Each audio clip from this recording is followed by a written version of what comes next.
നമസ്കാരം. 2024 ലോക്സഭാ തെരഞ്ഞെടുപ്പിലേക്ക് ഇനി ഏതാനും മാസങ്ങൾ മാത്രമേ അവശേഷിക്കുന്നുള്ളൂ. അതുകൊണ്ട് തന്നെ ഇപ്പോൾ സർവേകളുടെ ഒരു കാലം കൂടിയാണ്.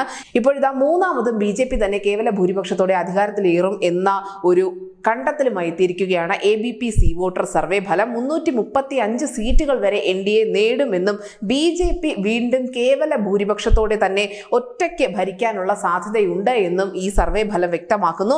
28 പാർട്ടികൾ ചേർന്നുള്ള INDA എന്ന പ്രതിപക്ഷ മുന്നണി ആവട്ടെ 165 മുതൽ 205 സീറ്റുകൾ വരെ മാത്രമേ നേടൂ എന്നുകൂടി ഈ സർവേ പറയുന്നുണ്ട്. നിലവിലെ സാഹചര്യം കണക്കിലെടുത്തുകൊണ്ടാണ് ഇപ്പോഴത്തെ സർവേ ഫലങ്ങൾ വന്നുകൊണ്ടിരിക്കുന്നത്. നമുക്കറിയാം, ഇനി രാമക്ഷേത്രത്തിലെ പ്രതിഷ്ഠാ ദിനമുണ്ട്. INDA മുന്നണിയിൽ ഇപ്പോഴും തുടരുന്ന തർക്കങ്ങളുണ്ട്. അങ്ങനെ ഈ വിവിധ കാലാവസ്ഥകൾ തീർച്ചയായും ഈ സർവേ ഫലങ്ങളെ കാര്യമായി തന്നെ സ്വാധീനിക്കാനുള്ള സാഹചര്യമുണ്ട്. എന്തായാലും ഇന്ത്യയിലെ ഓരോ പ്രദേശത്തും എങ്ങനെയായിരിക്കും BJPയുടെയും INDA എന്ന മുന്നണിയുടെയും പ്രകടനം എന്നുകൂടി സി വോട്ടർ ABP സർവേ ഫലം വിലയിരുത്തുന്നുണ്ട്. ഇന്ത്യയുടെ വടക്കൻ മേഖലയിൽ BJP 150 മുതൽ 160 സീറ്റുകൾ വരെ നേടുമെന്നാണ് ഇവർ പറയുന്നത്. 20 മുതൽ 30 സീറ്റുകൾ വരെ മാത്രമേ ഈ മേഖലയിൽ നിന്നും INDAക്ക് നേടാൻ സാധിക്കൂ എന്ന് പറയുന്നു.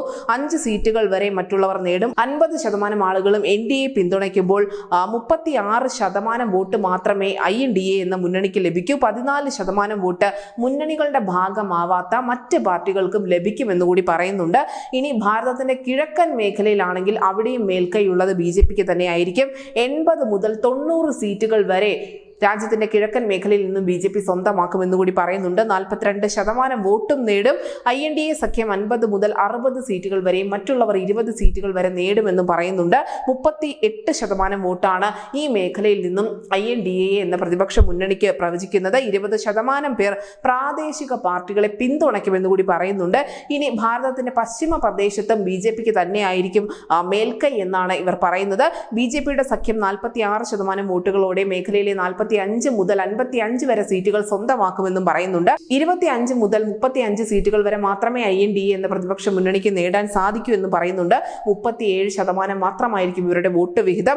5 സീറ്റുകൾ വരെയാണ് മറ്റ് ചെറു പാർട്ടികൾക്ക് പ്രവചിക്കുന്നതെങ്കിൽ പോലും 17% വോട്ട് വിഹിതം ഇവർക്ക് നേടാൻ സാധിക്കുമെന്ന് പറയുന്നുണ്ട്.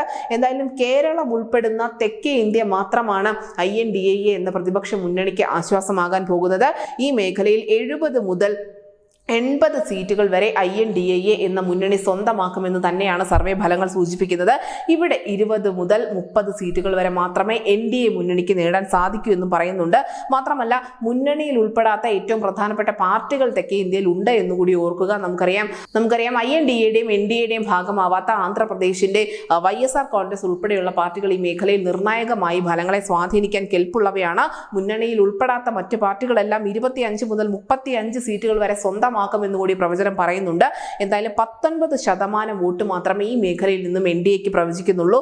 40 മുതൽ 41% വരെ വോട്ട് INDA എന്ന പ്രതിപക്ഷ മുന്നണിക്ക് നേടാൻ സാധിക്കുമെന്നും പറയുന്നുണ്ട്. അങ്ങനെ തെക്കേ ഇന്ത്യ മാത്രമായിരിക്കും INDA എന്ന മുന്നണിക്ക് ഏക ആശ്വാസം ലഭിക്കുക.